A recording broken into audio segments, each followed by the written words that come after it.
Il était à la fois rabbin, commerçant, explorateur, géographe, enseignant, aventurier, trafiquant d'or et peut-être espion, écrit à son propos Raquel Lévy Toledano. Originaire d'Aka, dans la région de Tata, il traverse le Sahara jusqu'à Tombouctou et fait le récit de son voyage dans le bulletin de la Société de géographie de Paris, dont il devient correspondant. Il est surtout connu comme guide de Charles de Foucault lors de son exploration secrète en 1883, relatée dans son livre Reconnaissance au Maroc. Il s'agit bien sûr de Mardoché Abissourour. Son père, Yahish, est un artisan bijoutier, natif de Zagora, sur la rive droite de l'Ouaddra, installé ensuite à Akka, là, dans cette oasis entre montagnes du Jbel Bani et caravane qui traverse le désert. Né en 1826, un enfant destiné à voir le monde d'une manière que peu autour de lui pouvaient encore imaginer. À 5 ans, Mardoché est confié au rabbin de la communauté pour y apprendre à lire et à écrire. À 9 ans, c'est Marrakech qu'il appelle, la grande métropole où il approfondit ses connaissances en hébreu et se plonge dans les études talmudiques. Son esprit curieux et avide de découvertes ne s'arrête pas là. Il a 13 ans, âge de la bar mitzvah, le statut de majorité religieuse acquis par les jeunes garçons juifs, quand il commence un long voyage d'une durée de 3 ans pour approfondir les études rabbiniques en Orient. C'est à Jérusalem qu'il s'installe durant 4 années, dans une yeshiva où il obtient à sa sortie en 1846 le titre de rabbin. Son parcours le pousse également à Alep, en Syrie, où il passe une année entière au service de la communauté juive locale. Mais son âme d'aventurier, jamais rassasiée, ne tarde pas à se réveiller. Mardoché entame son voyage du retour où l'attendent de nouvelles aventures. Mardoché fait plusieurs escales qui enrichiront encore son parcours. Le Caire, Alexandrie, Damanhour, Cyrénaïque, Tripolitaine, Tunis, Constantine, Alger, Oran. De 1847 à 1858, il est rabbin à Skikda, dit alors Philippeville, puis à Alger. Il fait une excursion à Tamentit, dans le Touat, où il établit des liens avec des caravanes et retourne dans son village d'origine à Akka.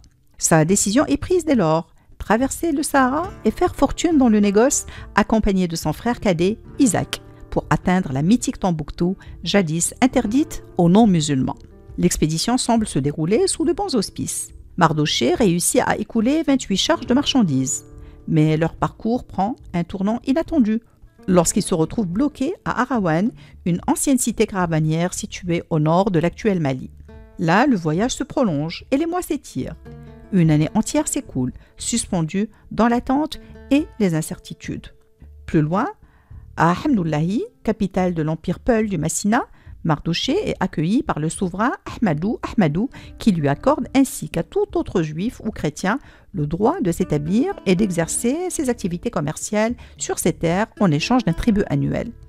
Cette décision permet à Mardoché de poursuivre son commerce et de s'installer dans ce royaume où l'horizon semble encore s'élargir pour lui. À Tombouctou, écrit Jacob Oliel, Mardoché réussit merveilleusement. Il organise l'approvisionnement du marché de Mogador en or, ivoire et plumes d'autruche destinés à l'industrie de luxe parisienne et devient l'un des hommes les plus riches du Sahara. En 1863, sa fortune faite, il rentre au Maroc pour revoir ses proches et convaincre famille et amis de le rejoindre dans le Sahel.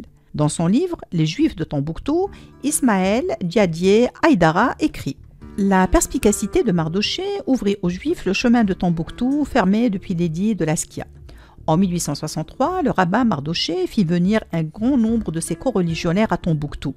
Le nombre qui permet à une communauté juive de faire une prière en commun était largement atteint. Cependant, la petite communauté ne tarde pas à faire face à de vives épreuves. Mardoché apprend que ses biens ont été confisqués par le gouverneur de Tombouctou sous prétexte de dettes impayées. Accablé par cette nouvelle, il décide de rentrer chez lui, mais le sort ne lui accorde aucun répit.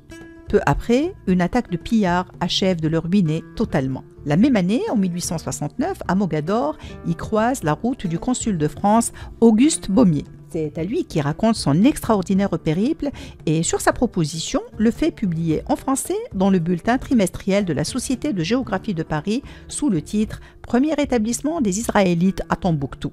Dès lors, Mardoché devient un précieux collaborateur, accueilli à Paris dans les cercles savants et politiques et partageant ses vastes connaissances du Sahara et des peuples du Sahel. Il devient correspondant de la Société de géographie, rencontre des sommités du monde scientifique, poursuit ses explorations et collecte des informations géographiques, ethnographiques, botaniques ou autres pour les savants français, faisant notamment découvrir la tribu des Dagatoun. Rentré au Maroc, il continue à fournir du matériel scientifique aux savants français dans plusieurs domaines. Mais après la mort du consul Baumier, Mardoché Abisrour perd quelque peu de son influence. Il enseigne un moment à Oran avant d'être engagé sur les recommandations du directeur de la Bibliothèque nationale d'Algérie, Oscar McCarthy, par le jeune vicomte Charles de Foucauld.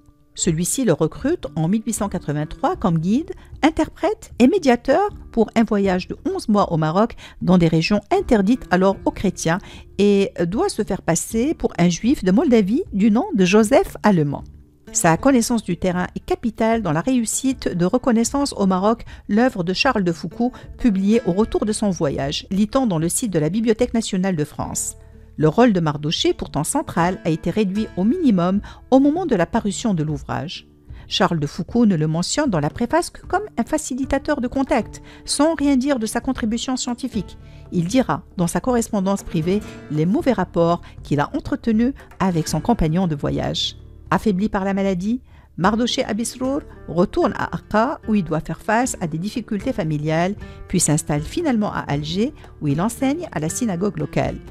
Il meurt dans l'indifférence générale le 6 avril 1886 pour être enterré au cimetière Saint-Eugène.